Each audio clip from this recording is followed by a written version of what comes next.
No way! Are you on MTN?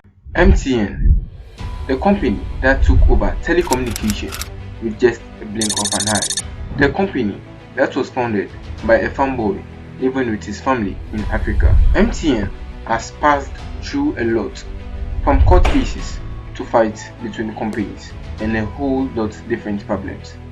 MTN is now one of the biggest telecommunication with over millions of subscribers.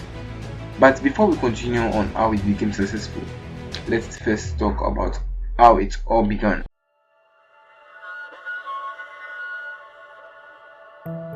The year was 1952, and a young boy called Jacobus Petrus Koos Becker was born in a city in South Africa called Port Shepstrom. He lived his childhood life on a farm where he helped his family on the field. On the farmland, Jacobus learned a lot of things, from entrepreneurship to facing difficult problems. He had his education at Hoher Volksschule Heidelberg and completed his law and literature degree at Stellenbosch University. He later went on to gain another law degree at Wits University.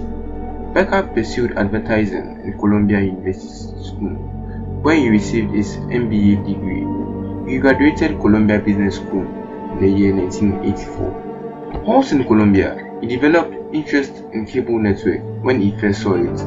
During that time, cable network was not in South Africa, but was in the United States. He was really fascinated about the newfound idea. Becker wanted to launch cable networks in South Africa. At that time, the market gap was very big.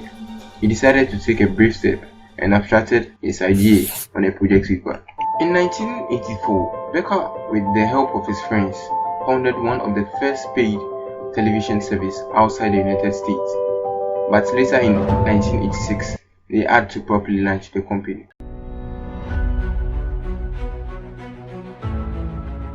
It was the year 1991, and technology was rising at its highest peak. One day, one of Becker's executives came from the United States and told him there was a machine he could put in the boot of his car and be able to make call to his secretary. This great innovation both amazed and sparked an idea in Becker's mind. He would build his own telecommunication network. He started a broad research with the help of his colleagues on cellular communication. In 1994, him.This was founded. Becker founded him.This with the help of his colleagues and assistance from the South African government. As time went on, him.This was changed to MTN. Whilst running the company, Becker had other plans to continue his paid television business. So in 1997, he left to become the CEO of Naspers. The MTN position was then given to Paul Edwards, who had invested in the expansion to Nigeria. In 2002, Futuma Neliko, sorry if I mentioned that wrong, became the CEO. During his time with MTN, the group grew rapidly in Africa and the Middle East, gaining over 185 million subscribers to become one of the largest listed companies in Africa.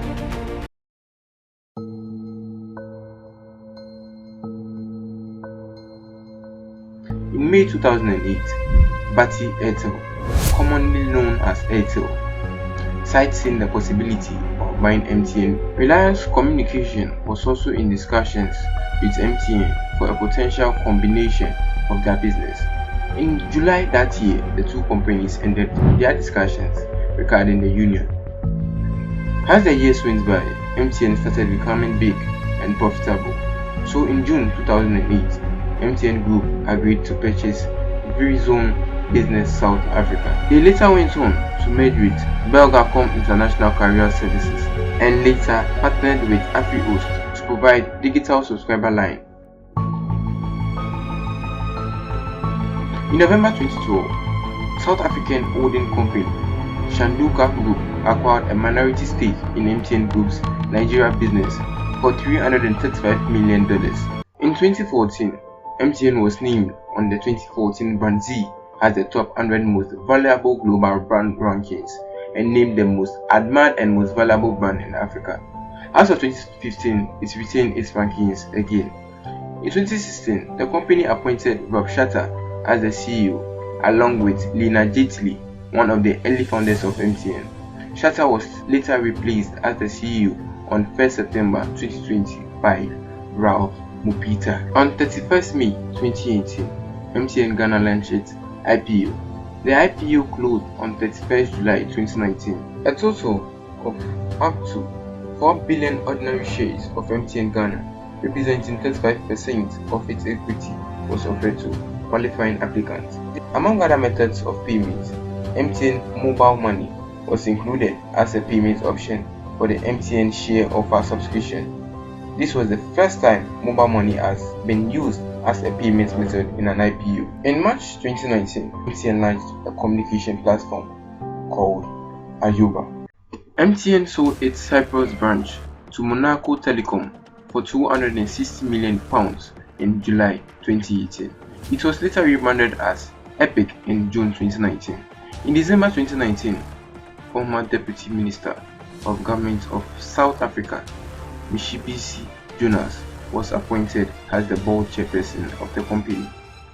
In August 2020, MTN decided to sell its shares in Syria, Afghanistan, and Yemen, and to divest its 49% of minority holding in Iran Cell over time. The company's decision was based on the fact that their assets in the Middle East contributed less than 4% to group earnings in the first half of the year.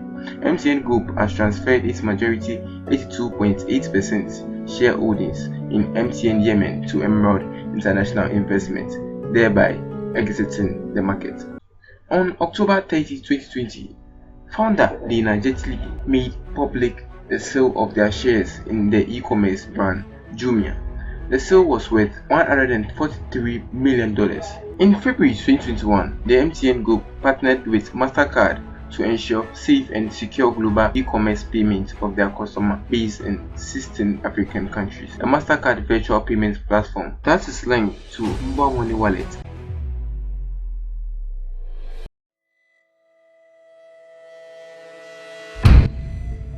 Telecoms group MTN's results for 2015 tells the story of a high-flying group that took its eye off the ball, reporting a 51.4% decline in headline earnings per share for the financial year.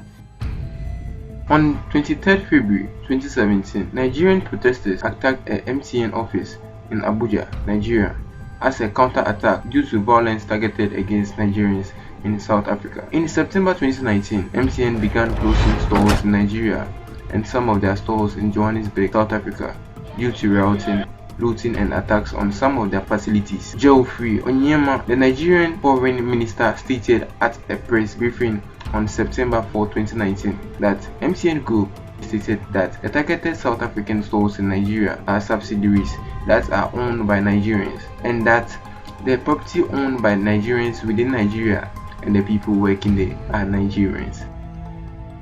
In 2015, the Nigerian subsidiary of MTN was fined about $5.2 billion by the government of the Federal Republic of Nigeria through the telecommunication regulator, but later it was reduced to $3.2 billion. Turkey's Texel filed a $4.2 billion lawsuit in Washington, D.C.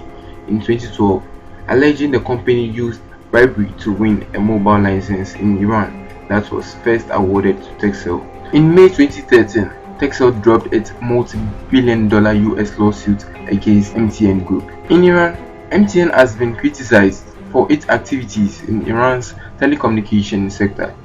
MTN has a 49% stake in government-controlled MTN Iran Cell, the second largest mobile phone operator in Iran, and 21% of MTN's subscribers base is from the country.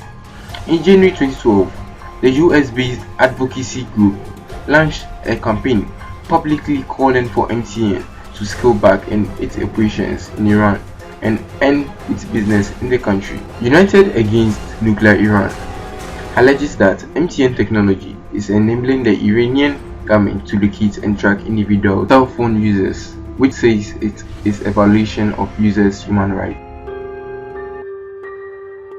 Just imagine, one day you are using a phone and somebody calls to tell you they have sent their money to you accidentally. What will you do? 1. Keep the money.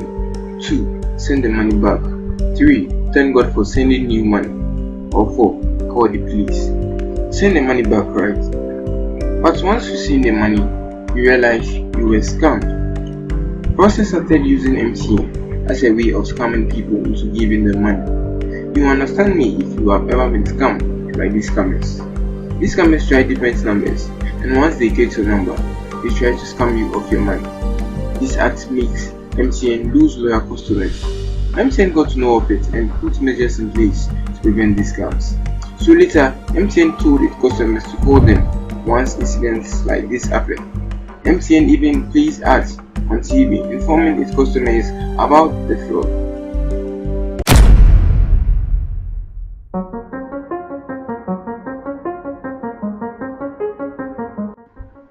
You know this guy, right? What about this, or this, or this, or this person? These are people who became famous because of a program sponsored by MTN, despite some of them not even winning the competition. Programs like MTN Hitmaker helped bring quality musicians to the mainstream. MTN has really helped artists and businesses in Africa. In 2007, MTN Ghana Foundation was established. The foundation currently has 3 focus areas: health, education, and economic empowerment. The foundation helps students get scholarships and also save lives. During 2020, when COVID broke out, MTN really helped people by the provision of health supply and other facilities. MTN has helped Africans by the creation of jobs and creation of opportunities. Okay. This is where I would want to end the video. But before I end, can you please subscribe so that I post videos everywhere you go. If you like this video, then you like the video about Transaco Valley, a company that was built by an immigrant in another man's country, and how these immigrants became the richest man in the country, and how chiefs started fighting with him to claim their land back. Transaco Group story is a very interesting story, so I definitely like it. Bye, see you in the next video.